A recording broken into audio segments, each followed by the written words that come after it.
Indian farmers fertilisers cooperative limited IFFCO पिछले 5 दशकों से भी अधिक समय से उर्वरता उत्पादन एवं विपणन के साथ मिट्टी की उर्वरता तथा फसल उत्पादकता को बढ़ाने के लिए निरंतर कार्यरत है और बेहतर कृषि एवं किसानों के सामाजिक एवं आर्थिक विकास के लिए सदैव प्रभावी कदम उठाए हैं। बढ़ती हुई जनसंख्या के लिए पर्यावरण सुरक्षा के साथ खाद्यान्न उत्पादन बढ़ाना संपूर्ण विश्व के लिए एक गंभीर चुनौती है, जिसका समाधान नवीनतम कृषि तकनीकी एवं सक्षम उत्पादों का उपयोग ही है। इफको ने किसानों की संस्था होने के नाते अपने दायित्व और कृषि की वर्तमान चुनौतियों को ध्यान में रखते हुए नैनो तकनीक आधारित और विश्व स्तर पर पेटेंटेड स्वदेशी नैनो यूरिया उत्पाद तैयार किया है, जिसका विकास nano biotechnology research centre NBRC IFFCO Kalol Gujarat के वैज्ञानिकों द्वारा किया गया है। नैनो यूरिया पर कार्य करने के मुख्य उद्देश्य हैं: 1. परंपरागत नाइट्रोजन उर्वरक की जगह बेहतर उपयोग दक्षता एवं प्रभावी तकनीकी वाला पोषक विकल्प प्रदान करना। 2. यूरिया के असंतुलित एवं अंधाधुंध प्रयोग को कम करना। 3. अधिक फसल उत्पादन प्राप्त करना। और 4. नाइट्रोजन के संतुलित और बेहतर प्रयोग के द्वारा मिट्टी, वायु व जल प्रदूषण को कम करना। नैनो तकनीक द्वारा बनाए गए नैनो उर्वरक पर्यावरण को नुकसान पहुंचाए बिना फसलों को पोषकता प्रदान करते हैं। ये कृषि में पारंपरिक उर्वरक प्रबंधन का बेहतर विकल्प प्रदान करते हैं। नाइट्रोजन पौधों की अच्छी बढ़वार और विकास के लिए एक प्रमुख पोषक तत्व है। वर्तमान में किसानों द्वारा फसल की नाइट्रोजन की आवश्यकता को पूरा करने के लिए यूरिया का प्रयोग किया जाता है। यूरिया का उपयोग पूरी तरह से फसलों द्वारा नहीं कर पाने से वायु, मृदा और जल प्रदूषण द्वारा पर्यावरण को नुकसान पहुंच रहा है। नैनो यूरिया के दानों की तुलना में अति सूक्ष्म एवं प्रभावी होने से समान रूप से पौधे के सभी भागों में वितरित होकर अनुकूल प्रभाव दिखाता है और पौधों की आवश्यकता के अनुसार उपलब्ध होता रहता है। पत्तियों पर छिड़काव करने पर इसे आसानी से सीधे या स्टोमेटा के माध्यम से आंतरिक क्रियाओं द्वारा पौधे की आवश्यकता अनुसार प्रोटीन, अमीनो एसिड आदि के रूप में ग्रहण कर लिया जाता है। प्लांट सेल वाक्याल में संग्रहित नैनो नाइट्रोजन संयंत्र की जरूरत के अनुसार धीरे धीरे पौधों को उपलब्ध होता है। बेहतर परिणाम के लिए नैनो यूरिया की 500 मिलीलीटर बोतल का प्रयोग फसल की क्रांतिक अवस्थाओं पर किया जाना चाहिए। पहला छिड़काव फसल के विकास की प्रारंभिक अवस्था में तथा दूसरा छिड़काव फूल निकलने से पहले की अवस्था में करना चाहिए। इफको नैनो की 500 मिलीलीटर बोतल द्वारा यूरिया के प्रयोग में कम से कम 1 बैग की कमी की जा सकती है। इससे मृदा एवं पर्यावरण संरक्षण के साथ बेहतर उत्पादन भी प्राप्त होता है। इफको नैनो यूरिया का उपयोग अनाज, दलहन, तिलहन, सब्जियां, फलों, टर्फ घास जैसी सभी प्रकार की फसलों में सुरक्षित रूप से किया जा सकता है। इफको नैनो यूरिया का मूल्यांकन भारत सरकार के जैव प्रौद्योगिकी विभाग DBT और फर्टिलाइजर कंट्रोल ऑर्डर 1985 द्वारा जारी नैनो एग्री इनपुट के मूल्यांकन के लिए निर्धारित दिशा निर्देशों के अनुसार किया गया है, जो कि DBT भारत सरकार और FCO 1985 भारत सरकार द्वारा ICAR, KVK और NABL मान्यता प्राप्त प्रयोगशालाओं में संस्तुतियों पर आधारित है। सभी परीक्षणों द्वारा ये भी प्रमाणित किया गया है कि इफको नैनो उत्पाद फसल, किसान और पर्यावरण के लिए पूरी तरह सुरक्षित है। इनके प्रयोग से मृदा स्वास्थ्य में सुधार होगा और अधिक फसल उत्पादन प्राप्त करने के साथ यूरिया की बढ़ती मांग एवं अंधाधुंध प्रयोग को भी कम किया जा सकेगा। इफको नैनो यूरिया के प्रयोग के और भी कई फायदे हैं। नैनो फर्टिलाइजर एक लागत प्रभावी समाधान है जो सब्सिडी वाली यूरिया के 1 बैग के मुकाबले 10% सस्ता है। इससे खेती की लागत कम होती है और इसका प्रयोग शुष्क भूमि और संरक्षित खेती में भी किया जा सकता है। इफको नैनो यूरिया के प्रयोग से भारत सरकार की हजारों करोड़ की उर्वरक सब्सिडी की बचत हो सकती है। भारतीय कृषि अनुसंधान परिषद ICAR और राज्य कृषि विश्वविद्यालयों SAUs द्वारा किए गए फसल परीक्षण के परिणाम ये बताते हैं कि इफको नैनो यूरिया के प्रयोग से किसान को लगभग 2000 रुपए प्रति एकड़ का अतिरिक्त मुनाफा होगा। नैनो यूरिया के प्रयोग से किसानों की आय में वृद्धि होगी उर्वरक आयात पर होने वाले विदेशी मुद्रा व्यय एवं सब्सिडी के खर्चों को भी कम करने में सहयोग मिलेगा। इफ्को नैनो यूरिया देश के उस सपने को पूरा करता है जिसमें नवीन तकनीक और स्वदेशी कृषि उत्पादों से भारत की कृषि और किसानों की समस्याओं का समाधान होगा। इफ्को नैनो यूरिया का उद्देश्य आत्मनिर्भर कृषि और आत्मनिर्भर भारत की संकल्पना को साकार कर अधिकतम किसानों तक पहुंचाना है। ये विशिष्ट एवं प्रभावी कृषि आदान के रूप में फसल एवं आहार पोषण की गुणवत्ता को बढ़ाने में भी सक्षम है।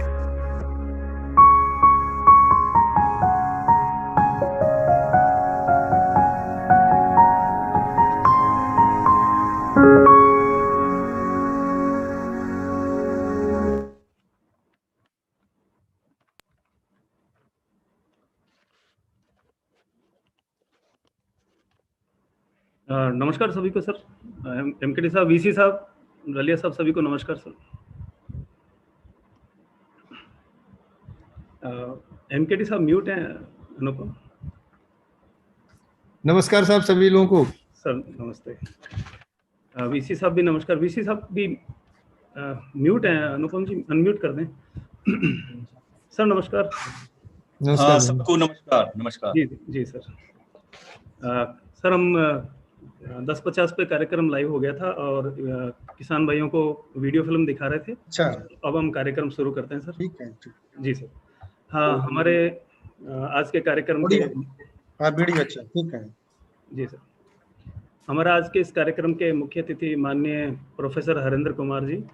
आप चौधरी श्रवण कुमार हिमाचल कृषि विश्वविद्यालय पालमपुर के कुलपति हैं।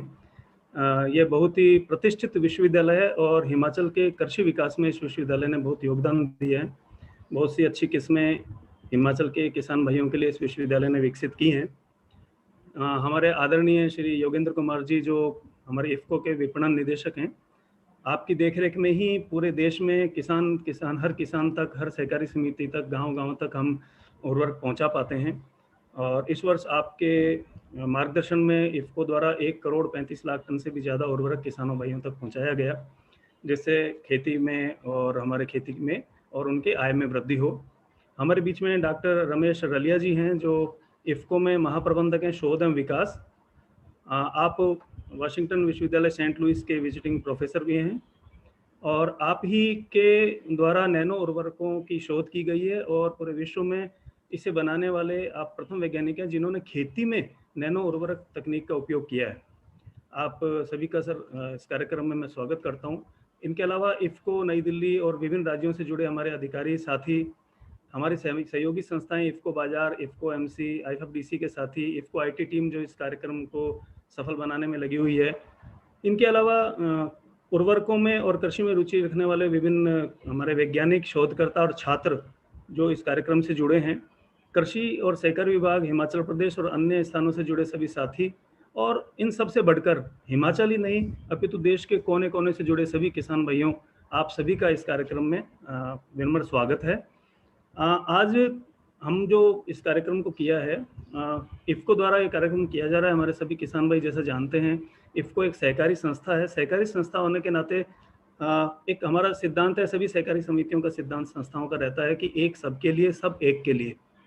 इसी उद्देश्य को लेकर इफ्को द्वारा लगातार गत 50 वर्षों से भी अधिक समय से किसान भाइयों के लिए, उनके आर्थिक सामाजिक उत्थान के लिए प्रयास किया जा रहा है।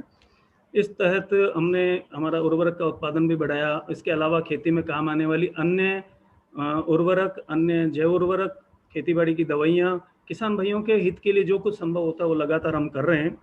और इसी कड़ी में आगे बढ़ते हुए अभी ये जो नैनो उर्वरकों का विकास किया गया है, जो निश्चित ही हमारे किसान भाइयों के लिए, हमारे देश के लिए, हमारे पर्यावरण के लिए, खेती के लिए, सभी के लिए बहुत लाभदायक होगा, ये भी विकसित हुआ। इसी के बारे में आज हम इसकी गोष्ठी करेंगे।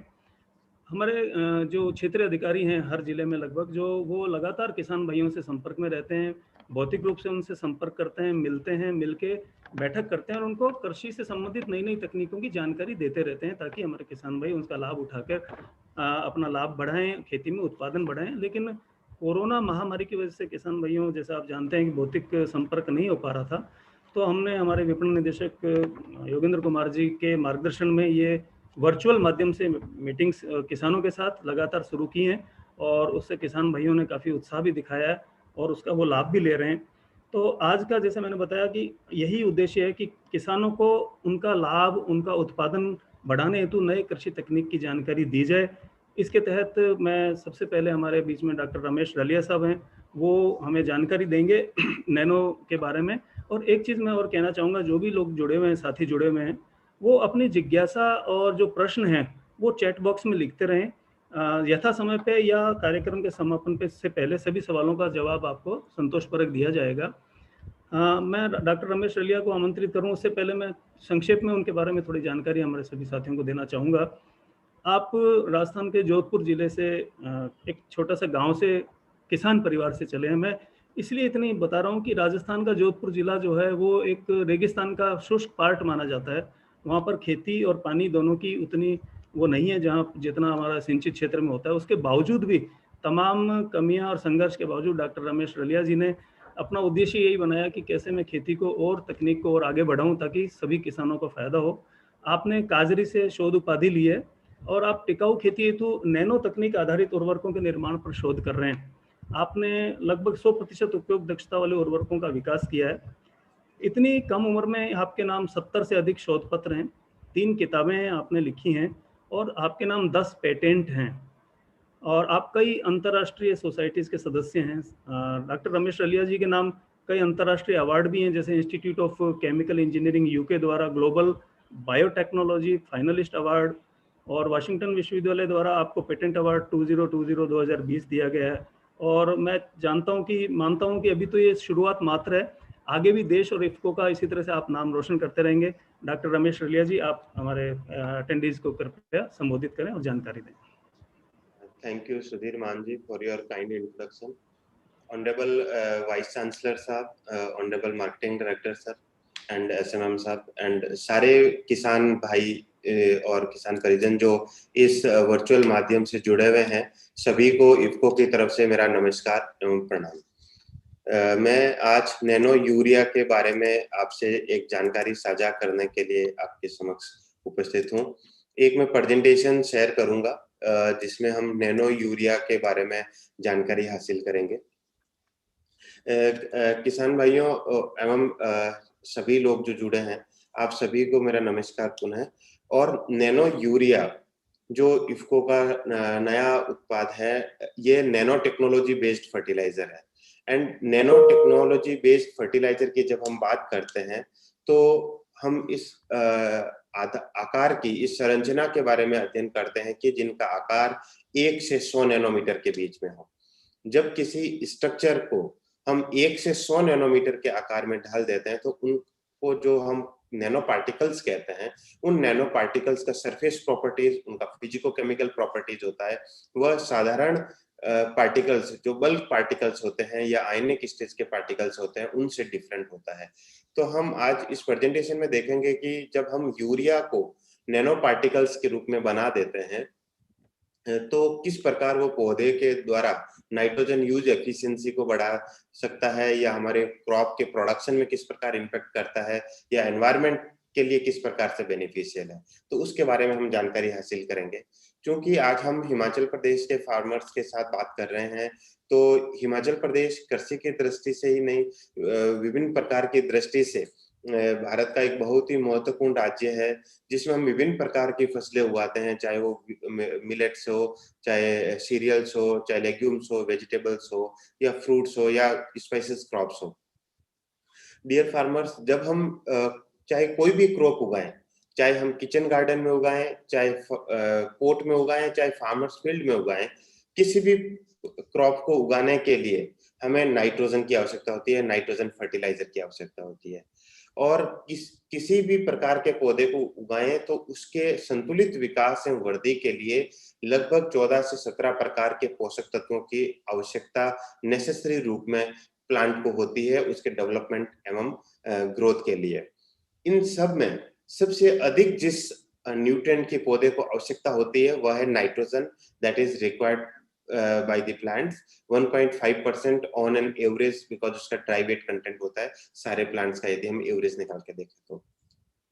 और पौधों को नाइट्रोजन जो पौधे को चाहिए वो सबसे अधिक मात्रा में इसलिए चाहिए क्योंकि पौधे के अंदर पाए जाने वाली लगभग सभी प्रकार की संरचनाएं, चाहे वो प्रोटीन के रूप में हो, चाहे वो कार्बोहाइड्रेट के रूप में हो, चाहे क्लोरोफिल के रूप में हो, जो पिगमेंट होता है जिसकी वजह से पौधे की पत्तियां हरे कलर की दिखाई देती है, या अमीनो एसिड्स हो या जेनेटिक मटेरियल्स हो, चाहे कोई भी स्ट्रक्चर प्लांट की कोशिका का हम लें, उसके अंदर नाइट्रोजन एक स्ट्रक्चरल कंपोनेंट होता है।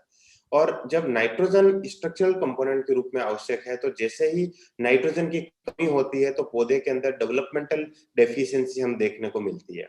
और इस नाइट्रोजन को जो हम प्रदान करते हैं आज पौधे को फर्टिलाइजर के रूप में हम जो देते हैं, उन सब में एक फर्टिलाइजर है यूरिया। हम विशेषकर यूरिया का जिक्र इसलिए कर रहे हैं क्योंकि 80% जो फर्टिलाइजर हम नाइट्रोजन के रूप में प्रयोग करते हैं वो यूरिया के रूप में करते हैं। या एक दूसरी भाषा में कह सकते हैं कि जितना भी यूरिया प्रोड्यूस होता है उसका मोर देन 80% जो उपयोग है वो फर्टिलाइजर के रूप में किया जाता है। और यूरिया हमारे पौधों को नाइट्रोजन पोषक तत्व प्रदान करता है। किसान भाइयों, यदि हम यूरिया का अधिक या असंतुलित रूप में प्रयोग करते हैं तो ये विभिन्न रूपों से हमारे पर्यावरण को नुकसान पहुंचाता है, हमारे मिट्टी को नुकसान पहुंचाता है, या हमारा जो पीने का जल है, पानी है, उसको नुकसान पहुंचाता है। उसका एक प्रमुख कारण है कि यूरिया के द्वारा जो पौधा नाइट्रोजन अपटेक करता है उसका यूज एफिशिएंसी केवल 30 से 40% होता है। 60 से 70% यूरिया जो हम पौधों को देते हैं वह पोल्यूट करता है हमारे एनवायरनमेंट को, लेकिन पौधा उसका उपयोग नहीं कर पाता। उसका एक कारण यह है कि हम यदि उदाहरण के रूप में देखें तो हमारी हवा के अंदर जो हमारे आसपास जो वातावरण है, हवा है, इसके अंदर 78% नाइट्रोजन है, फिर भी हमें पौधों को नाइट्रोजन फर्टिलाइजर के रूप में देना पड़ता है। उसका एक कारण है कि पौधे को नाइट्रोजन जो चाहिए वो एक विशेष रासायनिक रूप में होना चाहिए। यदि वो नाइट्रोजन उस विशेष रासायनिक रूप में नहीं है तो पौधा उसका अपटेक नहीं करता। जिस प्रकार 78% नाइट्रोजन होने के बावजूद भी हम नाइट्रोजन फर्टिलाइजर देते हैं यूरिया के रूप में।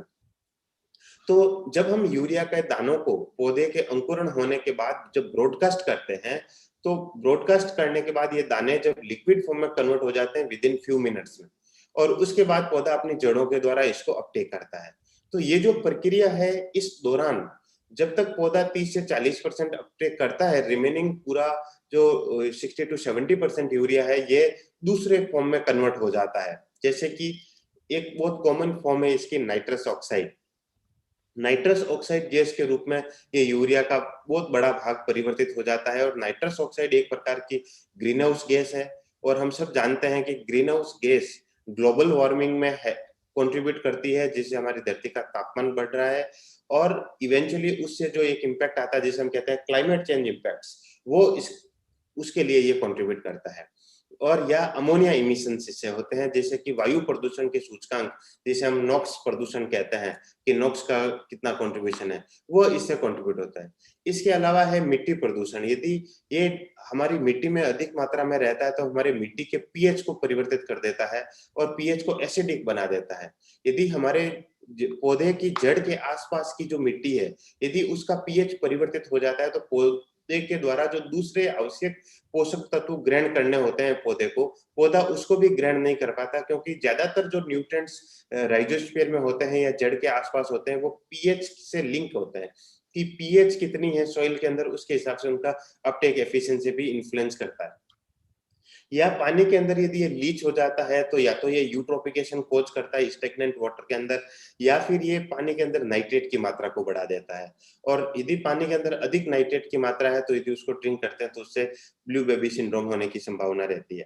तो इस प्रकार से जो नाइट्रोजन की यूरिया के प्रयोग से, जो एक्सेसिव यूरिया के प्रयोग से जो डिफिकल्टीज है, चैलेंजेस जो आ रहे हैं, उसको लेकर दुनिया भर के देशों के साथ भारत में भी ये कंसर्न है कि किस प्रकार रासायनिक रूप में जो हम खादों का जो प्रयोग कर रहे हैं, इनके प्रयोग को कैसे कम किया जाए। किसान जब इसका नेतृत्व करते हैं तो कितना बड़ा बदलाव आता है।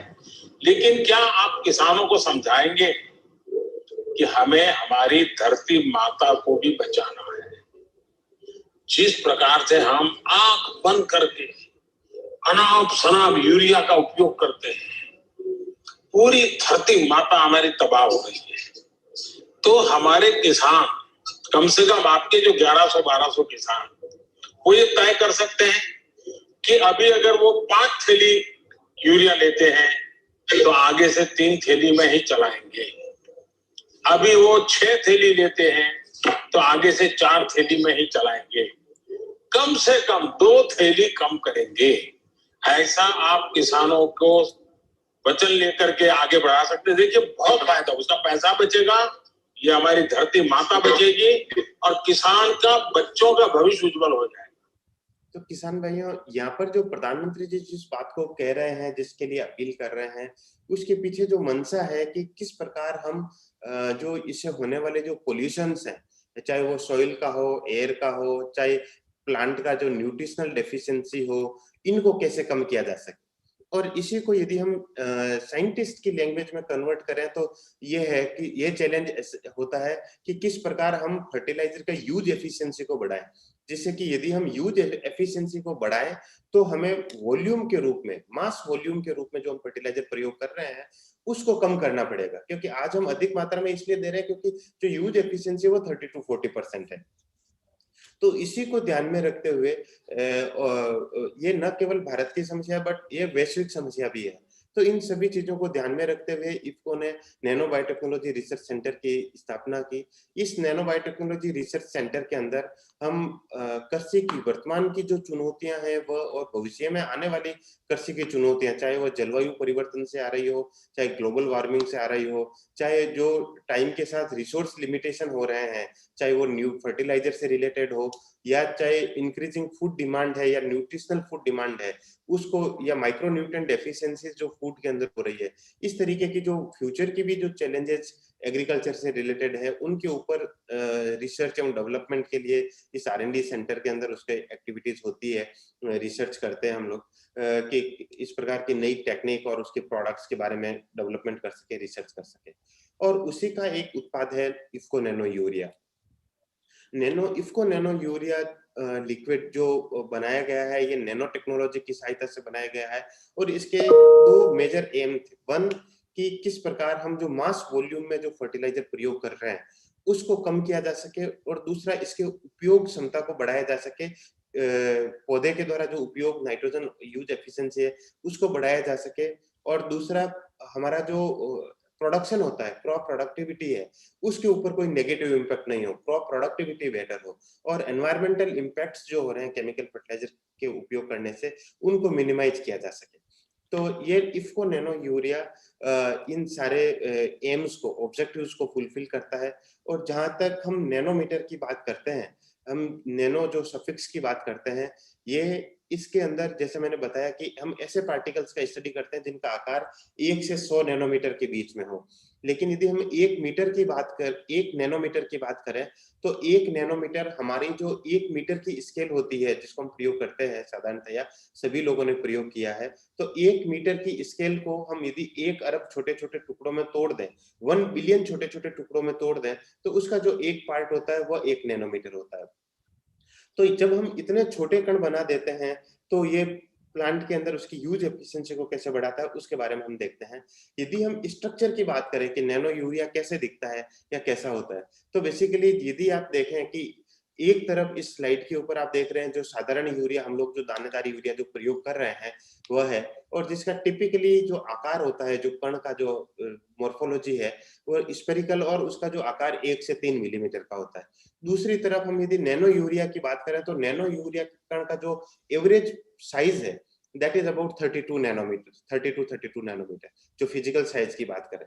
यदि हम भार की बात करें कि एक कण साधारण यूरिया का भार और उसकी तुलना में नैनो यूरिया के कण बराबर भार में, तो 55,000 नैनो यूरिया के कण और एक कण साधारण यूरिया का बराबर होता है। तो आप इमेजिन कीजिए कि जब आप एक दाना ब्रॉडकास्ट कर रहे हैं और दूसरी तरफ 55,000 पार्टिकल्स को आप पौधे को एक्सपोज कर रहे हैं लीफ के द्वारा, और जब हम इन पार्टिकल्स का सरफेस एरिया निकालते हैं तो जो सतह का क्षेत्रफल है वॉल्यूम के कंपैरिजन में वो साधारण यूरिया से 10,000 गुना अधिक है।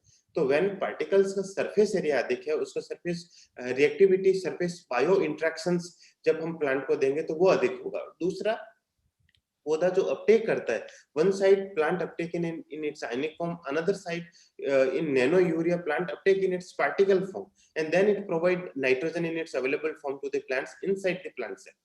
तो और इसको प्रयोग करने में भी बहुत आसान है। इस नैनो यूरिया को प्रयोग करने के लिए हम जो साधारण स्प्रेयर आज जो हम प्रयोग कर रहे हैं, उनको या एडवांस टेक्निक जैसे कि ड्रोन स्प्रे आदि उनका भी प्रयोग किया जा सकता है। फोलियर स्प्रे करना होता है इस नैनो यूरिया का। इसके 2 ml को लेकर के 1 लीटर पानी में मिलाना है और पौधे की पत्तियों पर उसके जीवन चक्र में 2 बार स्प्रे करना है। एक बार अंकुरण होने के करीब 30 दिन बाद और दूसरा पहले स्प्रे से 15 से 20 दिन बाद, या फिर यूं कहें कि जब पौधे के अंकुरण होने के बाद जब किसान इसका यूरिया का ब्रॉडकास्ट करता है, उसी समय यूरिया, दानेदार यूरिया की जगह ये नैनो यूरिया का फोलियर स्प्रे पौधे की पत्तियों पर कर सकते हैं। जब हम इन नैनो पार्टिकल्स को पौधे की पत्ती के ऊपर स्प्रे करते हैं, तो ये नैनो यूरिया के nano particles positively surface charged हैं, और जब हम स्प्रे करते हैं तो पौधे की पत्ती के ऊपर जो स्ट्रक्चर्स होते हैं, जिसे हम स्टोमेटा कहते हैं या हाइड्रोथोड्स कहते हैं, आप स्क्रीन के ऊपर देख रहे होंगे कि एक स्केच बना हुआ है कुछ, और फिर कुछ गोले टाइप बने हुए नीचे। ये बेसिकली जो साइंस बैकग्राउंड से किसान भाई नहीं है, मैं उनको बताना चाहता हूँ कि जब हम हमारे पौधे की पत्ती का सर्जरी करते हैं, इसको छोटे-छोटे भागों में कट करते हैं और सूक्ष्मदर्शी के नीचे देखते हैं, तो हमारी पत्ती की जो आंतरिक संरचना है, वो कुछ इस प्रकार दिखती है। और जब हम इन पार्टिकल्स का पौधे की पत्ती के ऊपर स्प्रे करते हैं, तो ये इफेक्टिवली अपटेक कर लेता है, और फिर ट्रांसलोकेशन की जो मैकेनिज्म होती है, फ्लोएम ट्रांसलोकेशन मैकेनिज्म और सिम्प्लेक्स ट्रांसलोकेशन मैकेनिज्म, जिससे सेल टू सेल और one part two another part, जहां पर पौधे को नाइट्रोजन की आवश्यकता होती है, चाहे वो जड़ में हो, चाहे नई आने वाली पत्तियों में हो, फूल के अंदर हो, वहां पर ये इफेक्टिवली नाइट्रोजन को पौधे को कंट्रोल रिलीज के रूप में और बायो डिस्ट्रीब्यूट करता है प्लांट की कोशिकाओं के अंदर, जिससे पौधा इफेक्टिवली नाइट्रोजन को न केवल अपटेक किया, बट की इफेक्टिव एसिमिलेशन भी एज पर नीड इसके अंदर वो पॉसिबल है। किसान भाइयों, इसका हमने परीक्षण विभिन्न प्रकार की एग्रीकल्चर सेटिंग्स में किया। जैसा कि आपने प्रधानमंत्री जी को सुना था कि उन्होंने जैसे बता रहे थे कि किस प्रकार हम ग्रेजुअली साधारण यूरिया के प्रयोग को कम कर सकते हैं वॉल्यूम के रूप में।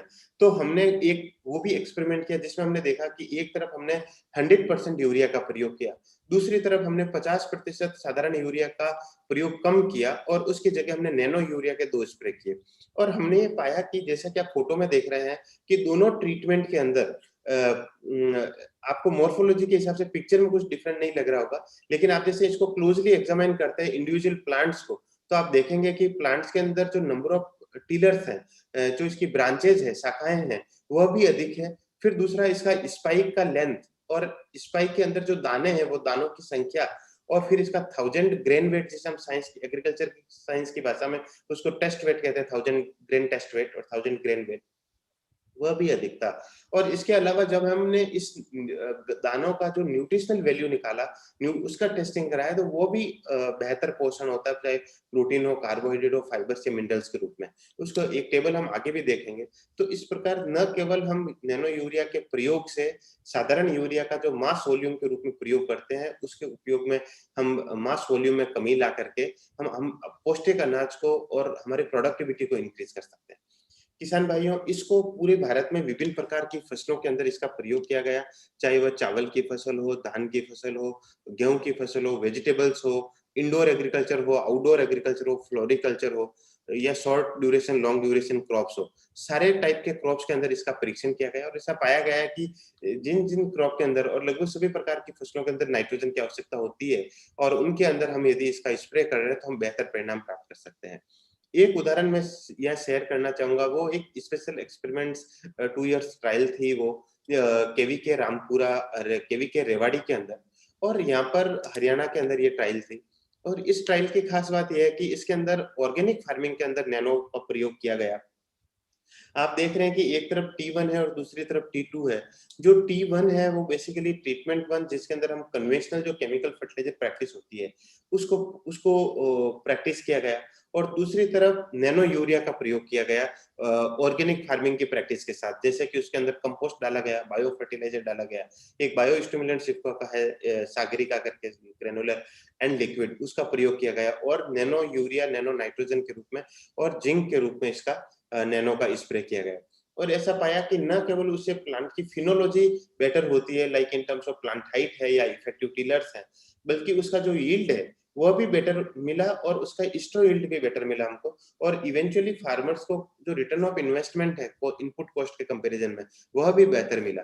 और इनपुट ऑफ रिटर्न जो इन्वेस्टमेंट उनको मिला बेहतर, उसके पीछे एक और भी कारण था कि जो उत्पाद प्राप्त किया गया, उस उत्पाद का जो न्यूट्रिशनल वैल्यू है, वह साधारण यूरिया का जहां पर 100% आरडीएफ के रूप में प्रयोग किया गया, उसके कंपैरिजन में बेहतर न्यूट्रिशनल वैल्यू प्राप्त हुई। आप जो टेबल पे देख रहे हैं, ये गेहूं जो हार्वेस्ट किया उसका न्यूट्रिशनल वैल्यू है, वीट का जिसके अंदर लिपिड, प्रोटीन, कार्बोहाइड्रेट, फाइबर्स और डिफरेंट मिनरल्स जो दाने के अंदर होते हैं, उनका एनालिसिस किया गया और ये पाया गया कि जहां पर 50% तक यूरिया का कम प्रयोग करके नैनो यूरिया का जब प्रयोग किया, वहां पर उसकी न्यूट्रिशनल वैल्यू भी इंप्रूवमेंट मिली है। ये हमने प्रयोग एप्पल के अंदर भी किया। एप्पल हिमाचल प्रदेश के हिसाब से भी बहुत इंपॉर्टेंट क्रॉप है वहाँ की। तो इसको जब हमने एप्पल के ऊपर एक्सपेरिमेंट किया, स्प्रे किया इन पार्टिकल्स का, तो हमने पाया कि न केवल ये फ्रूट की मॉर्फोलॉजी को यूनिफॉर्म करता है और फ्रूट में कलर को यूनिफॉर्म करता है, बल्कि जो एप्पल फ्रूट के अंदर जो न्यूट्रिशनल वैल्यू होती है, चाहे मिनरल्स के रूप में हो, चाहे शुगर्स के रूप में हो, तो ये उनको भी इम्प्रूव करता है। तो ये नैनो यूरिया न केवल हमारी मिट्टी को स्वस्थ रखता है, बल्कि पौष्टिकता बढ़ाकर ह्यूमन के हेल्थ के में भी इम्प्रूवमेंट करता है। एक और बेनिफिट है इस नैनो यूरिया का कि जब हमने एक्सपेरिमेंट्स किया तो हमने पाया कि जो आधा लीटर के नैनो यूरिया की बोतल से जो इम्पैक्ट आता है, उतना ही इम्पैक्ट हम आज एक बैग बोरी से प्राप्त करते हैं। तो एक बोरी यूरिया जो 45 केजी का है, उसको डाल के जितना इम्पैक्ट प्राप्त कर सकते हैं, उतना ही इम्पैक्ट हम एक बोतल नैनो यूरिया के प्रयोग से प्राप्त कर सकते हैं जो हाफ लीटर्स की है। तो यदि हम इसके चाहे ट्रांसपोर्टेशन की बात करें, जैसे मैं 9 मेट्रिक टन की एक नैनो यूरिया की एक ट्रक की बात करता हूं, तो उसके कंपैरिजन में यदि मुझे कन्वेंशनल यूरिया ट्रांसपोर्ट करना है तो that's around 810 metric tons, so we require like 80 trucks.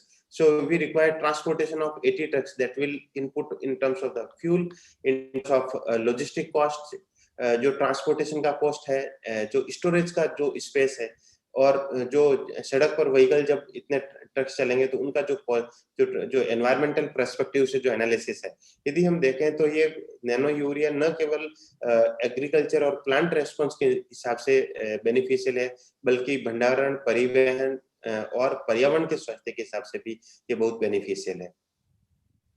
किसान भाइयों, आप तक इस नैनो यूरिया को लाने से पहले हमने ये पाया कि 94 विभिन्न प्रकार की फसलों पर और 11,000 से अधिक किसानों के खेतों में और 20 से अधिक भारतीय कृषि अनुसंधान परिषद के संस्थानों में और कृषि विश्वविद्यालयों में और कृषि विज्ञान केंद्रों पर इस नैनो यूरिया का नैनो नाइट्रोजन के रूप में परीक्षण किया गया। और जब हमने इस multi location, multi crop, multi seasonal और डिफरेंट एग्रोक्लाइमेटिक कंडीशन में जब इसका ट्रायल लिया, तो यदि हमने जब इसका नेशनल एवरेज निकाले, जो आप डिजिटल इंडिया का मैप देख रहे हैं साइट के अंदर, और डिफरेंट नंबरिंग और मार्क देख रहे हैं येलो और रेड के अंदर और पिंक के अंदर, ये basically the number of trials है जो हमने डिफरेंट लोकेशन पर ट्रायल किया है, जिसका हमने रियल टाइम मॉनिटरिंग भी किया था कि किस प्रकार से ये प्लांट के ऊपर रेस्पॉन्ड कर रहा है। तो जब हम इसका नेशनल एवरेज निकाले तो हमने पाया कि यदि हम रासायनिक यूरिया का जो प्रयोग है उसमें करीब 50% तक की कमी करें और नैनो यूरिया का प्रयोग करें, तो हम फसल उत्पादन में करीब 8% तक की वृद्धि हासिल कर सकते हैं। किसान भाइयों, इसकी चूंकि नया प्रोडक्ट है तो इसका जो सेफ्टी, टॉक्सिसिटी जो ट्रायल है, जो टेस्ट है, वो भारत सरकार की नेशनल गाइडलाइन है, जो डिपार्टमेंट ऑफ बायोटेक्नोलॉजी ने, जो ministry of science and technology के तहत आती है, और ministry of agriculture and farmers welfare, उसके तहत उसके द्वारा रिलीज की गई एक गाइडलाइन है, guideline for the evaluation of nano based agri inputs. इस गाइडलाइन के तहत, और अंतरराष्ट्रीय गाइडलाइन है organisation of economic cooperation and development, OECD की गाइडलाइन है nano material safety and toxicity test की, उसके तहत इस प्रोडक्ट का टेस्ट करवाया गया और ये पाया कि किस प्रकार ये नैनो मटेरियल, नैनो यूरिया न केवल पौधों के लिए लाभदायक है, सेफ है, बल्कि फ्लोरा एंड फोना के लिए भी बेनिफिशियल है। यदि हम समरी के रूप में देखें तो मास वॉल्यूम के रूप में जो पारंपरिक यूरिया की जो जरूरत हमें होती थी, उसकी तुलना में यदि हम कम मात्रा में भी नैनो यूरिया का प्रयोग करें तो भी हम बेहतर पोषण के साथ अधिक उत्पादन प्राप्त कर सकते हैं। ये आर्थिक रूप से सस्ता है। आज जो हमें जो यूरिया का बैग मिलता है that is around 260 plus some rupees में मिलता है सब्सिडी के बाद। लेकिन जो नैनो यूरिया है इसकी प्राइस भी उससे अबाउट 10% चीपर है। और जैसा हमने देखा विभिन्न परीक्षणों के दौरान कि इसका यूज एफिशिएंसी अच्छा होने से, इसकी रिक्वायरमेंट मास वॉल्यूम में कम होने से ये हमारे मिट्टी, हवा और पानी और पर्यावरण के लिए भी सुरक्षित है। इसके अलावा जब हम खेती करते हैं तो खेत में केवल पौधा ही नहीं होता, उसके आसपास बहुत सारे ऐसे जीवाणु होते हैं, बहुत सारे ऐसे एनिमल्स होते हैं। जैसे फॉर एग्जांपल हम इंसेक्ट की बात करें तो जैसे पोलिनेटर्स हैं, जो पोलन को एक जगह से दूसरी जगह लेकर के जाते हैं, ऐसे ऑर्गेनिजम्स जैसे कि हनी बी है, या फिर हमारे सॉइल में पाए जाने वाले केंचुआ जिसको हम किसान मित्र भी कहते हैं, या हम कुछ प्रकार के पौधे जो दाल कुल के पौधे होते हैं उनकी जड़ों की कांटों के अंदर कुछ बैक्टीरिया होते हैं जो नाइट्रोजन फिक्सेशन करते हैं, ऐसे बैक्टीरिया, या फिर पानी रन ऑफ होकर के जैसे मछली, या फिर इस तरीके के जो बर्ड्स जो जो खेतों में जो होते हैं, तो इन सब के ऊपर में भी परीक्षण किया गया और ऐसा पाया गया कि नैनो यूरिया सब प्रकार की वनस्पतियों के लिए, जो कि वनस्पतियां जीव जो कि फ्लोरा एंड फौना है, इसके लिए नॉन टॉक्सिक है। किसान भाइयों, यदि समरी के रूप में हम बात करें तो nano technology based nano urea जो उर्वरक है, जो नाइट्रोजन उर्वरक पौधों को प्रदान करता है, इसको साधारण यूरिया जब हम ब्रॉडकास्ट करते हैं उसकी जगह पर हम इसका प्रयोग कर सकते हैं फोलियर स्प्रे करके। ये प्रयोग करने में बहुत आसान है। इसको 2 से 4 ml लेकर के पानी के साथ मिलाना है और पौधे की पत्तियों के ऊपर इसका फोलियर स्प्रे करना है। इसका भारतीय कृषि अनुसंधान परिषद के research institutes, state agricultural universities, कृषि विज्ञान केंद्र के साथ में 11,000 से अधिक फार्मर्स फील्ड में भी और 94 प्रकार से अधिक फसलों के ऊपर भारत के अंदर जो भी मेजर क्रॉप्स हैं उन सारे क्रॉप्स के ऊपर इसका परीक्षण किया गया और ऐसा पाया गया कि ये न केवल फसल उत्पादन के लिए लाभदायक है बल्कि हमारे पर्यावरण के लिए भी बेहतरीन है। और ये भारत सरकार के द्वारा अनुमोदित विश्व का पहला नैनो फर्टिलाइजर उत्पाद नैनो यूरिया है। और इसका जो मूल्यांकन है, ये मूल्यांकन राष्ट्रीय और अंतर्राष्ट्रीय दिशा निर्देशों की अनुपालना में हुआ है, जो गाइडलाइन डीबीटी ने जारी की नैनो प्रोडक्ट्स को इवेलुएट करने की, या फिर जो गाइडलाइन ओईसीडी ने जारी किया जो नैनो टेक्नोलॉजी बेस्ड पार्टिकल्स का सेफ्टी एंड टॉक्सिसिटी टेस्ट करने के लिए है। तो उनके अनुपालना में इसका मूल्यांकन किया गया और ऐसा पाया गया कि ये फ्लोरा एंड फौना के लिए सेफ है प्रयोग करने के लिए। और ये एग्रीकल्चरल सस्टेनेबिलिटी और एनवायरमेंटल सस्टेनेबिलिटी की बात करते हैं, या फिर जो हम ग्लोबल वार्मिंग की बात करते हैं, या फूड सिक्योरिटी की बात करते हैं, सस्टेनेबल डेवलपमेंट गोल्स की जो बात करते हैं, उन सब की जो टारगेट्स अचीवमेंट्स हैं उनके लिए भी ये नैनो यूरिया है वो हेल्प करता है, उसके अंदर भी ये बेनिफिशियल है। इसी के साथ मैं मेरी वार्ता को खत्म करता हूं और आप सभी का मुझे सुनने के लिए बहुत बहुत धन्यवाद। मैं आपके कुछ क्वेश्चंस हैं तो मैं जरूर लेना चाहूंगी। बहुत बहुत धन्यवाद। Mike hand over to SM साहब। धन्यवाद डॉक्टर रमेश टालिया साहब। आपने बहुत ही सरल भाषा में नाइट्रोजन तत्व की उपयोगिता भी बताई और उसके अधिक प्रयोग से होने वाले नुकसान के बारे में जानकारी भी दी, और नैनो उर्वरक की तकनीकी जानकारी होते हुए भी उसको सीधी सिंपल किसानों के समझ में आने वाली भाषा में ये जानकारी दी। हिमाचल में हमने 314 खेतों में इस पे ट्रायल ली और सभी में ओवरऑल एवरेज जो है वो बहुत ही उत्साहजनक परिणाम थे। तो आपने ये सारी जानकारी दी, इसके लिए आपका बहुत बहुत आभार। अब मैं एमकेडी साहब की परमिशन से थोड़ा सा सर वीसी साहब को, थोड़ा गवर्नर साहब के साथ मीटिंग है, तो आपका आग्रह था कि अब उनको मौका दिया जाए, तो वो थोड़ा सा फिर गवर्नर साहब से आप मीटिंग अटेंड कर लेंगे। तो मैं प्रोफेसर हमारे एच.के. चौधरी साहब जो वीसी हैं पालमपुर यूनिवर्सिटी के, उनको बुलाऊं तो उससे पहले मैं आपका भी संक्षेप में थोड़ा सा परिचय दे दूं। आप हिमाचल प्रदेश के मंडी जिले के एक साधारण किसान परिवार से हैं। आपने 1989 में हिमाचल प्रदेश कृषि विश्वविद्यालय से प्लांट ब्रीडिंग और जेनेटिक्स में डॉक्टरेट किया था, परंतु आपको और पढ़ने की हमेशा ही इच्छा रही, तो आपने पोस्ट डॉक्टरेट फेलोशिप की 2003 में यूके से और 2004 में जापान से मॉलिक्यूलर जेनेटिक्स में।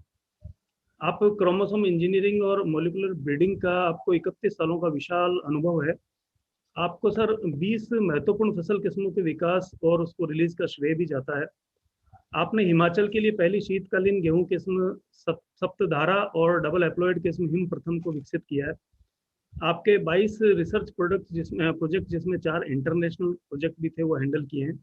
34 छात्रों को आपने शोध हेतु गाइड किया है, 164 आपके पब्लिकेशंस हैं, कई आपको राष्ट्रीय और राज्य स्तर के कृषि संबंधी पुरस्कार भी मिले हैं, और साथ ही आप कई विदेशी विश्वविद्यालय में मानद प्रोफेसर भी हैं। कृषि की और जानकारी लेने के लिए आप द्वारा USA, UK, Germany, Netherland, Japan, Australia, Scotland, चीन, थाईलैंड कई देशों की यात्रा कर चुके हैं, और आप भी कई राष्ट्रीय अंतर्राष्ट्रीय सोसाइटीज के सदस्य हैं। ऐसे विद्वान, वैज्ञानिक और वाइस चांसलर साहब को हमारे बीच में पाकर हम अपने आप को गौरवान्वित महसूस करते हैं, और आपसे आग्रह करते हैं कि आप जो अपना अनुभव है, अनुभव का विशाल समुद्र है, उसमें से कुछ जानकारी हमारे किसान भाइयों को मार्गदर्शनार्थ दें, जिससे किसान और हम भी लाभान्वित हो सकें। PC sir. धन्यवाद श्री सुधीर मान जी। आज के की स्पीकर डॉक्टर रमेश रलिया जी, माननीय महाप्रबंधक and head R&D IFFCO and research scientist, Saint Louis Washington University, USA, Shri Yogendra Kumar ji, विपणन निदेशक, और श्री सुधीर मान जी, राज्य विपणन प्रबंधक, हिमाचल प्रदेश। सर्वप्रथम मैं माननीय चेयरमैन इफ्को, माननीय मैनेजिंग डायरेक्टर एंड CEO और प्रत्येक इफ्को के सहयोगी और कर्मचारी को हिमाचल प्रदेश कृषि विश्वविद्यालय पालमपुर व हिमाचल के सभी 12 जिलों के कृषकों की ओर से नैनो यूरिया की खोज व आगाज करने के लिए बहुत बहुत बधाई देता हूं। धन्यवाद। मान्यवर, इफ्को का सृजन 1967 में हुआ, 1967 में Indian farmers fertilisers cooperative limited के रूप में। ये एक बिगेस्ट कोऑपरेटिव सोसाइटी है भारतवर्ष की, जो खुद इसको गवर्न करती है इंडियन कोऑपरेटिव्स की तरफ से। विदेशों में भी इसका आगाज है, एक कनेक्शन है। मैं यहां विश्वविद्यालय के साथ अगर इसको जोड़ूंगा तो हमारा यहां कॉलेज ऑफ एग्रीकल्चर भी 1966 में बना। आप कह सकते हैं कि इफ्को के साथ साथ ये कॉलेज ग्रो होना शुरू हुआ। हम दूसरी तरफ अगर हरित क्रांति को देखें तो 60 के उत्तरार्ध में ये लगभग शुरू हुआ, और इफ्को की ये आगाज 1967 में हुआ। मैं समझता हूं कि एक बहुत ही महत्वपूर्ण और सोचा समझा ये काम था भारतवर्ष का और इफ्को का, क्योंकि उस समय हमारे नोबेल पुरस्कार विजेता डॉक्टर नॉर्मन बोरलॉग और डॉक्टर MS स्वामीनाथन, जिनको फादर ऑफ ग्रीन रेवोल्यूशन कहा जाता है, बौने गेहूं के साथ सामने आए। कल्याण सोना और सोनालिका जो कि महत्वपूर्ण किस्में उस वक्त की रही हैं, और दूसरी तरफ धान में IR 8 और जया और रत्ना जैसी ड्वार्फ किस्में सामने आईं। डॉक्टर गुरदेव सिंह खुश और दूसरे कई महत्वपूर्ण वैज्ञानिक, जिन्होंने international rice research institute Manila में अद्भुत काम किया। भारतवर्ष एक क्रांति की ओर बढ़ा। कैसे? इन ड्वार्फ किस्मों के आने से, अगर इनके साथ हम पानी और खाद को ना जोड़ते तो जो रेवोल्यूशन आया, जो क्रांति आई, वो ना आती। मैं समझता हूं कि एक बहुत ही ये सोचा समझा कदम था, क्योंकि बौनी किस्में बहुत रिस्पॉन्डिंग थी फर्टिलाइजर के लिए, इसलिए फर्टिलाइजर इंडस्ट्री का भारतवर्ष में होना बहुत जरूरी था। तब भारत एक जवान भारत था, यंग इंडिया था, जब हमारे पास फर्टिलाइजर प्रोडक्शन करने की क्षमता नहीं थी। हम दूसरों पर आधारित थे, सिर्फ डिस्ट्रीब्यूशन करते थे। लेकिन उसी समय अमेरिकन कोऑपरेटिव्स ने भारत के कोऑपरेटिव्स के साथ महत्वपूर्ण योगदान करने का वादा किया, और 3 नवंबर 1967 एक ऐतिहासिक दिवस, जब Indian farmers fertilisers cooperative limited IFFCO का आगाज हुआ। भारत सरकार के और सभी प्रदेशों के जनसाधारण इसमें सहयोगी साबित हुए। आज कितने ही कोऑपरेटिव्स आपके साथ हैं। मैं एक खाद का उदाहरण दूं। अपने ही गांव में जिला मंडी, जैसे मान साहब ने कहा, एक गांव है महादेव, जहां से मैं संबंधित हूं। उस गांव में जब इंडो जर्मन प्रोजेक्ट में खाद के प्रचलन का 60s में आगाज हुआ तो हमारे किसानों ने मना कर दिया कि ये खाद जो है हमारी जमीन को जला देगी। कोई भी उस खाद को अपने खेतों में न डाले। हमारा ही एक परिवार ऐसा था जो सामने आया और जमीन बहुत ज्यादा होने के कारण एक रिस्क लिया गया। बहुत फिल्में बनाई गई और खादों का इस्तेमाल वहां उन खेतों में करके लोगों को उसका प्रभाव दिखाया गया। तो हमने इसकी पहल की और वो ऐतिहासिक खेत अभी अभी हाल ही में मैंने एक प्रोग्राम के तहत लोगों को दिखाए कि यहां से इसका कार्यक्रम जिला मंडी में शुरू हुआ। मैं समझता हूं कि कृषि विश्वविद्यालयों ने, हमारे रिसर्च इंस्टीट्यूट्स ने पूरे भारतवर्ष में एक पैकेज ऑफ प्रैक्टिसेस दिया, लोगों को अनुमोदन किया कि आप खेतों के अंदर जो है वो 8 से 10 टन फार्म यार्ड मैन्योर देसी खाद डालेंगे और साथ में केमिकल फर्टिलाइजर डालेंगे। हमारे किसान इस देसी खाद के पर्चे को भूल गए। जैसे ही उसको छोड़ा, केमिकल फर्टिलाइजर पर आधारित हो गए और अपना नुकसान कर बैठे। मैं समझता हूं कि केमिकल फर्टिलाइजर ने एक बूस्ट लाया, एक बदलाव लाया, भारतवर्ष को एक हरित क्रांति की ओर लेकर गए, जिसके कारण डॉक्टर नॉर्मन बोरलॉग को 1970 में नोबेल पुरस्कार मिला। लेकिन हमने जब देसी खाद को छोड़ दिया तो जो संबंध उस देसी खाद और केमिकल फर्टिलाइजर का था वो नाता टूट गया। धीरे धीरे ये एक दूसरी ओर, पॉल्यूशन की ओर, जो हम आज पंजाब, हरियाणा, राजस्थान, उत्तर प्रदेश में देख रहे हैं, ऐसी व्यवस्थाएं हुई। इसमें किसी फर्टिलाइजर कंपनी का दोष नहीं, किसी नई खोज का दोष नहीं, हमारे उस नियम का पालन करने का दोष है। नासमझी हम किसानों ने की, हम कृषकों ने की। चलिए, फिर भी भारत सरकार और इफ्को जैसे ऐसे कोऑपरेटिव्स जो कि भारतवर्ष में ही नहीं, जिनका डंका पूरे विश्व में है, वो सामने आ रहे हैं और अपना रिसर्च और डेवलपमेंट उन्होंने जारी रखा है। आज इफ्को ने एक नया करिश्मा करके दिखाया है। डॉक्टर रमेश रलिया जैसे प्रभावशाली और प्रबुद्ध वैज्ञानिकों के प्रयत्न से मैं समझता हूं कि इनके ऊपर भी आपके टॉप मैनेजमेंट का बहुत आशीर्वाद रहा है, जिसकी वजह से ये रिसर्च कर पाए होंगे और आज एक क्रांतिकारी फर्टिलाइजर नैनो यूरिया के रूप में पूरे भारतवर्ष के लिए लेकर आए हैं।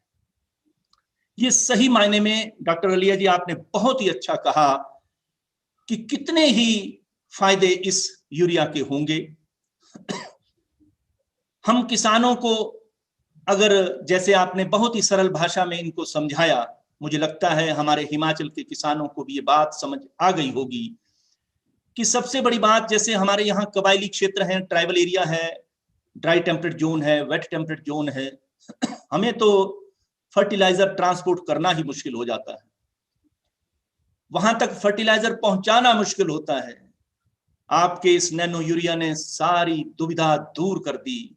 किसानों के लिए उस पॉल्यूशन से दूर चले गए, पॉल्यूशन भी कम होगा, पैदावार भी ज्यादा होगी, लगाने का तरीका भी आसान होगा और किसानों को अद्भुत लाभ होगा। माननीय प्रधानमंत्री जी का भाषण आपने थोड़ा सा सुनाया। उनका एक सपना है कि हम बहुत जल्द किसानों की आय को दुगना करेंगे। मैं समझता हूं कि ये नैनो यूरिया जो है इसमें एक मील पत्थर साबित होगा, क्योंकि इसमें कम खर्चा और बहुत ही सरल तकनीक को अपना करके बहुत बखूबी खेतों के अंदर किसान जो है वो अपनी उत्पादकता को बढ़ाएंगे। मिट्टी का, धरती मां का, जैसे उन्होंने कहा, सही मायने में जो पॉल्यूशन है वो रुकेगा। अभी वर्ल्ड एनवायरनमेंट डे होकर हटा है 5 तारीख को, वहां भी मैंने इसका आगाज किया कि नैनो यूरिया जो इफ्को का आ रहा है, वर्ल्ड एनवायरनमेंट डे में ये बात मैंने रखी कि पॉल्यूशन रोकने के लिए हमारी फर्टिलाइजर कंपनियां सजग हैं, जिन्होंने भारतवर्ष को उस वक्त हरित क्रांति दिलाने में कंधे से कंधा मिला करके आज यहां तक पहुंचे हैं, वो आज भी सजग हैं। मुझे मालूम पड़ा है कि ये जो नैनो यूरिया है बहुत जल्द हमारे किसानों तक पहुंचेगा और हमारे किसान आने वाले खरीफ सीजन से लाभान्वित होना शुरू होंगे। आज हमारा हिमाचल प्रदेश ऑर्गेनिक और नेचुरल फार्मिंग की तरफ बढ़ रहा है बहुत तेजी से। वैसे भी हिमाचल प्रदेश में खाद, केमिकल फर्टिलाइजर का इस्तेमाल वैसे कम होता है दूसरे प्रदेशों के मुकाबले में। दूसरी तरफ मुझे बहुत खुशी हुई इफ्को का ये एक आयाम जानकर कि सिक्किम जैसे प्रदेश के साथ agri input and services for organic farming के लिए इफ्को जुड़ा हुआ है, क्योंकि हिमाचल प्रदेश उसी राह पर है। मैं चाहूंगा कि इफ्को हिमाचल प्रदेश की ऑर्गेनिक और नेचुरल फार्मिंग के साथ इसी तरह से जुड़े। हमारे हिमालयन गाय, देसी खाद, गोबर और गौमूत्र, जीवामृत, घनामृत, इसमें भी एक नवोन्मेष की जरूरत है। वो नवोन्मेष, अगर ये कार्यभार विश्वविद्यालय के साथ मिलकर के इफ्को इसमें सामने आए तो एक और नया आयाम इफ्को के साथ जुड़ेगा। हमारे इस विश्वविद्यालय के अंदर 2005 से जैसे दूसरे विश्वविद्यालयों में इफ्को ने एक बहुत ही उम्दा काम किया है, प्रोफेसर चेयर एस्टेब्लिश करके 17 प्रोफेसर चेयर एस्टेब्लिश की गई हैं, जिसमें हिमाचल प्रदेश कृषि विश्वविद्यालय में भी 2005 से प्रोफेसर चेयर चल रही है। मैं समझता हूं इतना ही काफी नहीं है, हालांकि ये भी एक माइलस्टोन है, लेकिन मैं चाहता हूं कि यहां से हमारे agronomy, soil science, biotechnology, genetics and plant breeding ऐसे क्षेत्रों के हमारे विद्यार्थी एमएससी और पीएचडी के इफ्को के माध्यम से जुड़े और R&D में डॉक्टर रमेश रलिया जी जैसे साइंटिस्ट के नेतृत्व में मिलकर एक सहयोग से पहाड़ों में काम करें। आप इसमें हमें जिम्मेवारी दें। जैसे निच बेस्ड रिसर्च के लिए जो मैं कह रहा हूं, उसको अगर हम लेकर के आगे बढ़ेंगे, मैं MOU करने के लिए वाइस चांसलर होने के नाते इसमें आगे बढ़ूंगा और आपके साथ इसकी तैयारी करूंगा। अगर आप इसमें आगे बढ़ें तो नवोन्मेषों युक्त अनुसंधान होगा और हम इनोवेशन की तरफ बढ़ेंगे, ऑर्गेनिक, नेचुरल फार्मिंग और केमिकल फर्टिलाइजर की तरफ। और जैसा आगाज आज नैनो यूरिया का किया है, ऐसे ही कई माइलस्टोन दर्ज होंगे। हमारे विद्यार्थियों को जब आपके साथ काम करेंगे तो हम उसमें आपको एडवाइजरी कमेटी में उनके मेंबर बनने के लिए या हम एडवाइजर बनाने के लिए भी तैयार हैं। उसके लिए हम अपने नियम बदलेंगे और आपके साथ सहयोग करने को तैयार हैं। ये हमारे विद्यार्थियों को अगर मौका मिलेगा, उनको स्कॉलरशिप मिलेगा, तो मैं समझता हूं कि पहाड़ में काम करने वाले विद्यार्थी यहाँ के निच बेस्ड रिसर्च को जानते हैं, यहाँ की मजबूरियों और यहाँ की जरूरतों को समझते हैं। आपके महत्वपूर्ण R&D और आपके प्रबुद्ध वैज्ञानिकों के साथ मिलकर के आगे बढ़कर के नए आयाम जोड़ेंगे। इसके अलावा हिमाचल प्रदेश विभिन्न फसलों और विविधता का घर है। डॉक्टर रमेश रलिया जी समझते हैं कि genetic diversity, genetic resources, Himalaya दूसरा घर है। ये एक छुपा हुआ खजाना हमारे पास है जिस पर पूरे विश्व की नजर है। यहां हमने हाल ही में अभी एक जीआई टास्क फोर्स का मैंने सृजन किया है, जिसमें हिमाचल प्रदेश के जितने भी प्रोडक्ट हैं, जितनी भी फसलें हैं, जो हमारी cultivated important potential land races हैं, चाहे वो सीरियल्स हों, चाहे पल्सेस हों, चाहे स्यूडो सीरियल्स हों, मिलेट्स हों या मेडिसिनल प्लांट्स हों, उसमें हम आगे बढ़ने को हमने प्रयत्नशील हैं। और मैं चाहता हूं कि इन विभिन्न फसलों और ऐसे जीआई जैसे कार्यक्रम में भी इफको के साझेदारी करने के लिए हम तैयार हैं। यहां मैं चाहता हूं कि जैसे आपने नॉर्थ ईस्टर्न हिमालयाज में आगाज किया है, ऐसे क्यों ना नॉर्थ वेस्टर्न हिमालयाज में भी हो, और इफको अपना एक नया वेंचर क्रिएट करे, north western to north eastern Himalayas, save Himalayas. आओ हिमालय को सुरक्षित करें। इफको इसके लिए अगर आगे बढ़ेगा, आप एक कदम बढ़ेंगे, हम 10 कदम आपके साथ आगे बढ़ने को तैयार हैं। आपने भारतवर्ष के इतिहास में हरित क्रांति से लेकर आज तक केंद्रीय व प्रदेश सरकारों के साथ मिलकर, किसानों के हमदर्द बनकर इस महान देश की अर्थव्यवस्था को सुदृढ़ बनाने और भारत के कृषि बागवानी के क्षेत्र में अग्रणी देशों में लाने के लिए एक महत्वपूर्ण योगदान दिया है। मैं इसकी भूरी भूरी प्रशंसा करता हूं। आज हमें हिमालय और इसके लिए इसके कृषकों को एक नई राह दिखाने की जरूरत है। इफको से अच्छा सहयोगी और कौन हो सकता है। हम इफको के प्रयत्नों को सैल्यूट करते हैं। आओ हम मिलकर डॉक्टर रमेश रलिया जी जैसे प्रतिभाशाली वैज्ञानिकों और आपके चेयरमैन, मैनेजिंग डायरेक्टर हमारे श्री योगेंद्र कुमार जी, विपणन निदेशक, सुधीर मान जी, राज्य विपणन प्रबंधक हिमाचल प्रदेश, इनके साथ मिलकर के ऐसे दूरदर्शी प्रबंधकों से सबक लें और इनके साथ मिलकर कृषि विश्वविद्यालय पालमपुर व हिमाचल सरकार के माध्यम से भारतवर्ष के इस सुंदर पहाड़ी राज्य को सफलता की बुलंदियों तक पहुंचाएं। जय हिंद, जय हिमाचल। धन्यवाद कुलपति महोदय का, बहुत बहुत धन्यवाद।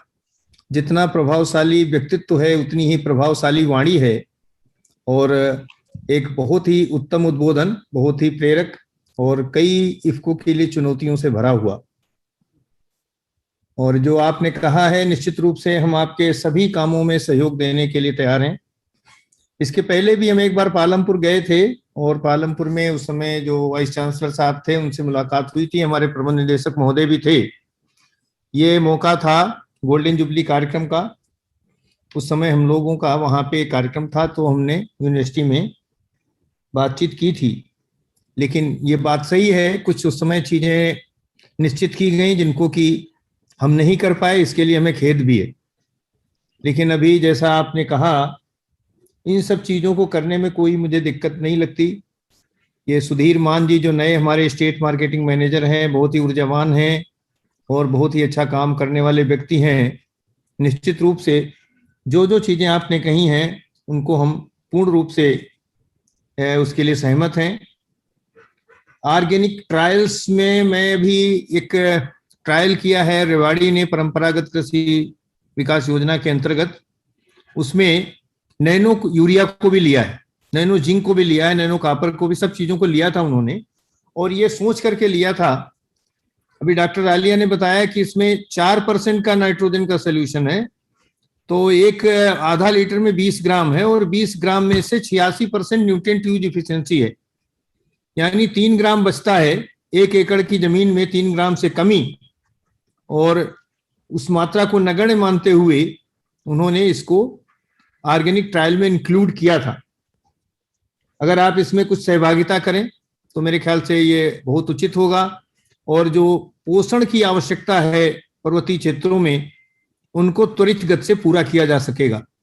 अभी तो पूर्ण रूप से हिमाचल ऑर्गेनिक नहीं है, लेकिन जब भी ऑर्गेनिक बनेगा तो इस तरीके के प्रयोगों को किया जा सकता है। दूसरे ट्रायल्स भी जो आप बात कर रहे हो उसमें R&D के लिए हम लोग एकदम तैयार हैं। और आपका एक ऐसा क्षेत्र है जहां पे विविध फसलें हैं और धार्मिक रूप से भी और सांस्कृतिक रूप से भी और कृषि के क्षेत्र में भी विविधता है, और बहुत सारी ऐसी फसलें हैं जिनमें नाइट्रोजन की रिक्वायरमेंट बहुत ज्यादा है। आलू की ही फसल आप ले लीजिए। आलू के लिए एक पूरे देश को दर्पण दिखाने वाला प्रदेश है। सेंट्रल पोटैटो रिसर्च इंस्टीट्यूट भी आप ही के यहाँ है।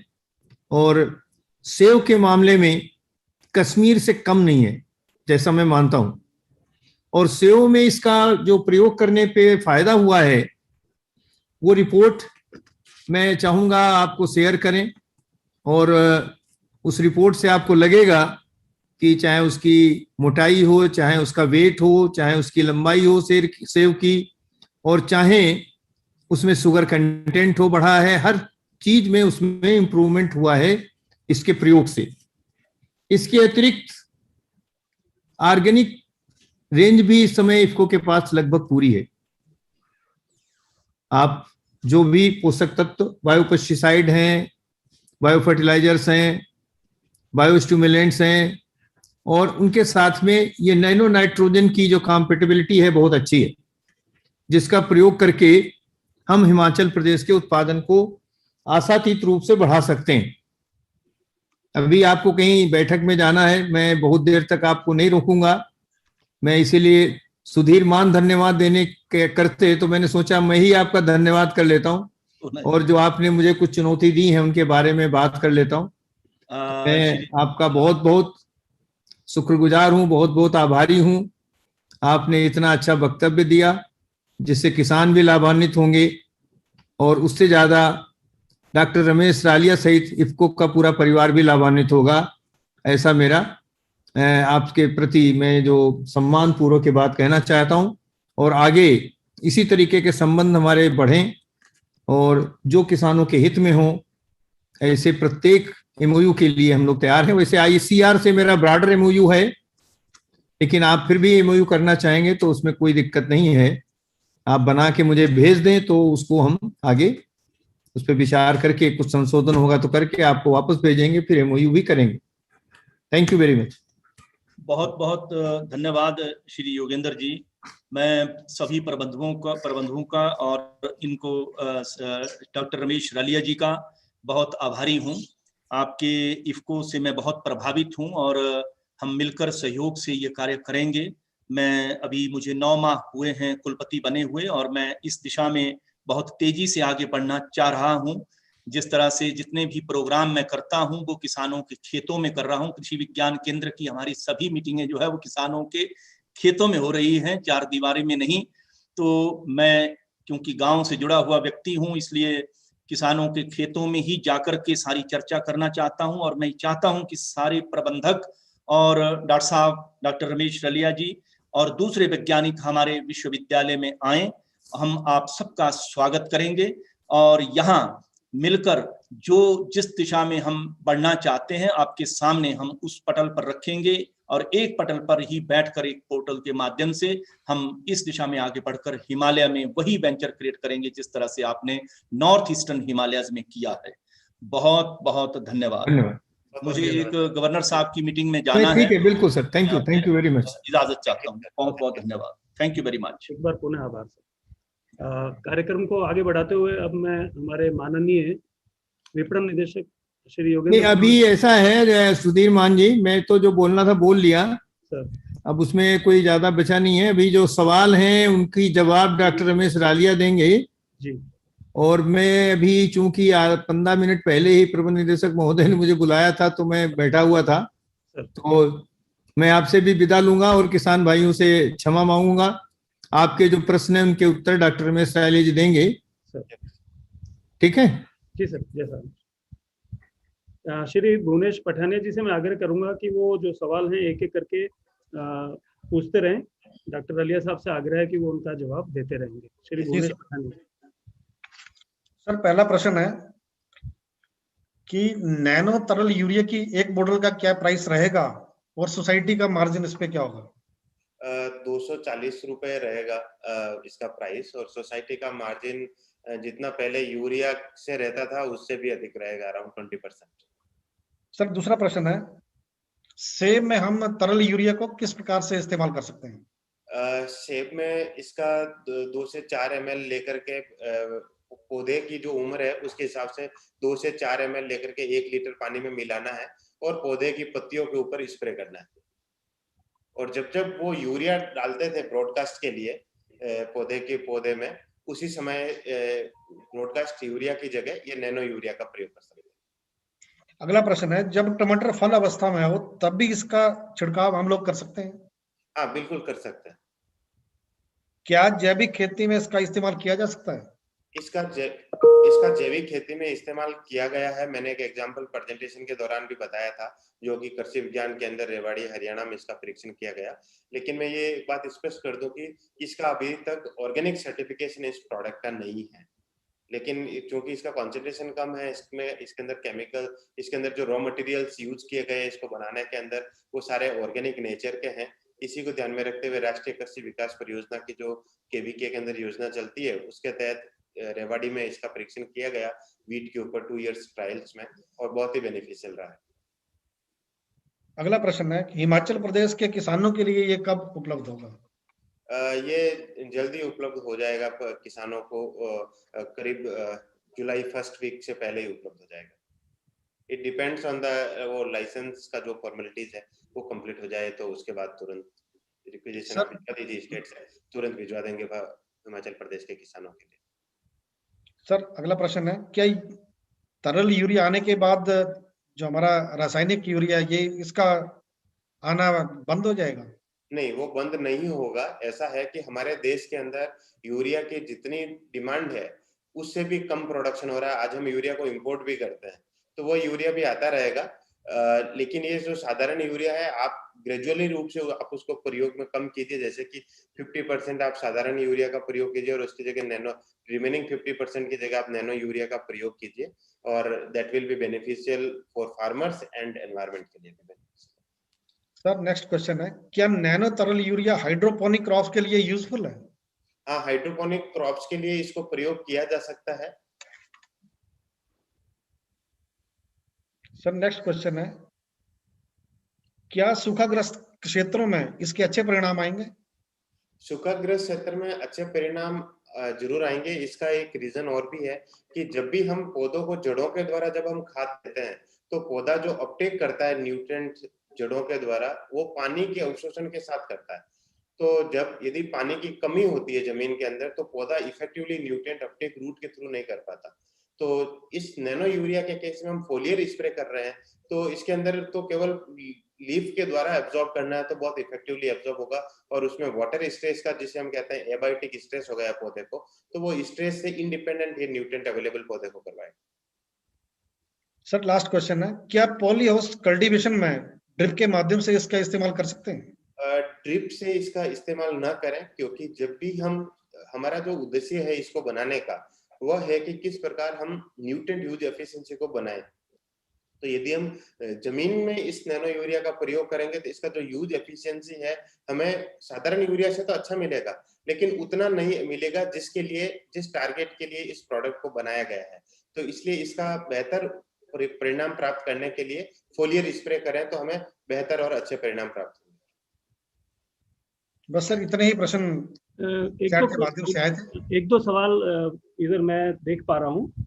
एक हमारे साथी पूछ रहे, नैनो यूरिया में नाइट्रोजन किस फॉर्म में होता है? हाँ, नाइट्रोजन नाइट्रेट और अमोनियम फॉर्म में होता है। और मनोहर सिंह जी पूछ रहे हैं, सर छिड़काव की मात्रा कितनी होगी? 2 से 4 ml नैनो यूरिया को लेकर के 1 लीटर पानी में मिलाना है और पौधों की पत्तियों के ऊपर उसके जीवन चक्र में 2 बार स्प्रे करना है। एक सुरेंद्र कुमार जी का सवाल यही है कि हाउ कैन यू से nano urea will not create pollution? I say this because nano urea has better use efficiency. It requires much smaller quantity by volume than the conventional urea. तो conventional urea को for example आप 45 kg use करते हैं और उसका use efficiency 30 to 40% है, तो एक लार्ज जो बड़ा चंक है वो आपका अमोनिया इमिशन के रूप में या नाइट्रस ऑक्साइड इमिशन के रूप में चला जाता है, जबकि वो चीजें नैनो यूरिया से नहीं होगा।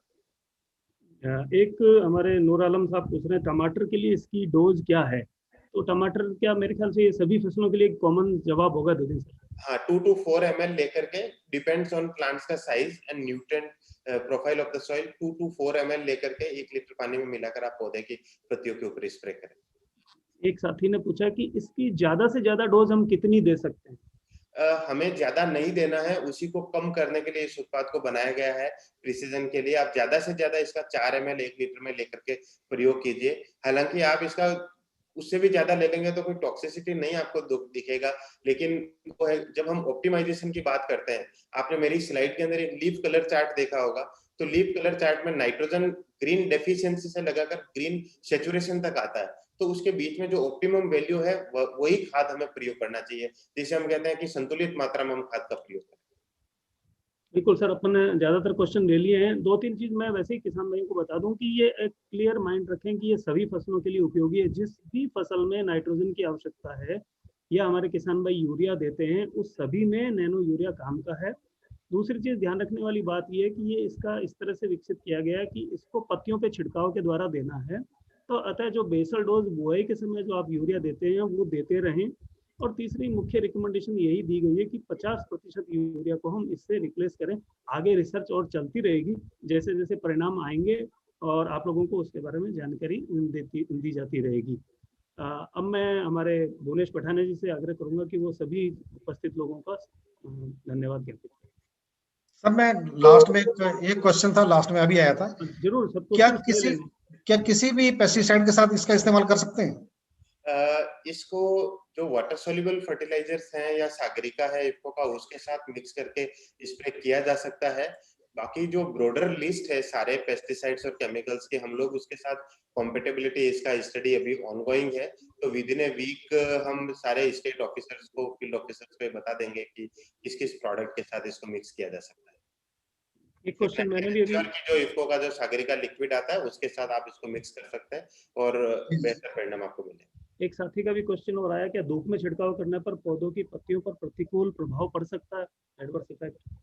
कोई भी एडवर्स इम्पैक्ट आपको नहीं नजर आएगा। आप इसका जो रिकमेंडेड डोज है उसके साथ आप स्प्रे करिए। आपको जो अन्य फर्टिलाइजर्स का कंसंट्रेशन बढ़ाने से या डिफरेंट टाइम पे स्प्रे करने से जो बर्निंग सेंसेशन वगैरह मिलता है, ब्राउन स्पॉट वगैरह जो दिखने को मिलते हैं, वो इस प्रकार की कोई समस्या आपको नैनो यूरिया से नहीं मिलेगी। जी पठानिया जी, धन्यवाद सर।